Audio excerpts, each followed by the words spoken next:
Assalamualaikum warahmatullahi wabarakatuh. Sekali ini kita teruskan lagi ya kepada perbincangan kita berkenaan dengan pembangunan mapan, dan tumpuan kita adalah kepada pembangunan ekonomi. Dan kita tahu ada tiga ya, ekonomi, sosial dan alam sekitar dalam pembangunan seimbang yang mapan, dan kita tumpukan pada ekonomi. Dan dalam ekonomi itu pun ada banyak perkara lagi ya. Kali ini kita akan menumpukan perhatian kita kepada kejujuran dan ketulusan dalam muamalat dalam sebuah bandar ataupun negara. Jadi kejujuran dan ketulusan yang amat penting sebenarnya dalam pembangunan ekonomi sebuah negara dan sebuah bandar ya. Sebab dengan adanya kejujuran dan ketulusan, orang akan buat bisnes, orang akan berniaga, orang akan datang pun bawa duit untuk membuat perniagaan ataupun membuat kilang-kilang ataupun membuat pejabat dia di bandar berkenaan ya. Dalam Quran ada ceritakan satu kaum namanya kaum Madian, sebuah negeri di utara Arab Saudi sekarang lah ya.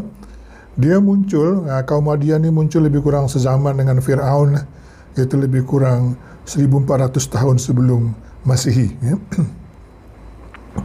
Jadi orang Madian ini suka menipu kan, dalam pengukuran ya, dalam timbangan pengukuran ketika berjual beli dia suka tipu kan. Kalau dia jual pada orang dia tipu, lepas tu kalau dia nak beli pada orang dia akan insist, dia akan berdegil supaya betul-betul semua diukur lah kan. Selalu bergaduh pasal tu lah kan. Dan dalam urus niaga mereka banyak perkara-perkara tersembunyi yang membolehkan mereka menipulah kan, untuk membuat penipuan lebih banyak lagi.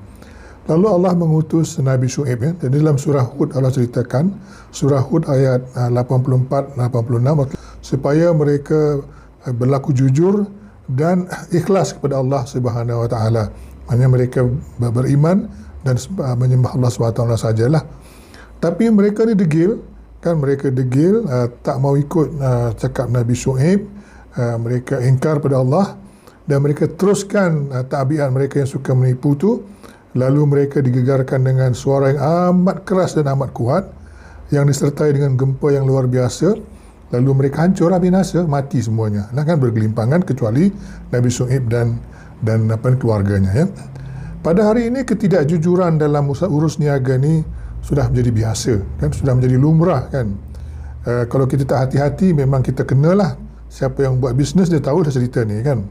Bahkan kita yang orang biasa beli barang pun kadang-kadang timbangan tak betul ya kan. Dan juga sekarang ni wujud satu orang, bukan satu orang lah, beberapa orang yang digelar oligarks ya. Oligarks ni, ini bahasa Rusia ni asalnya ya.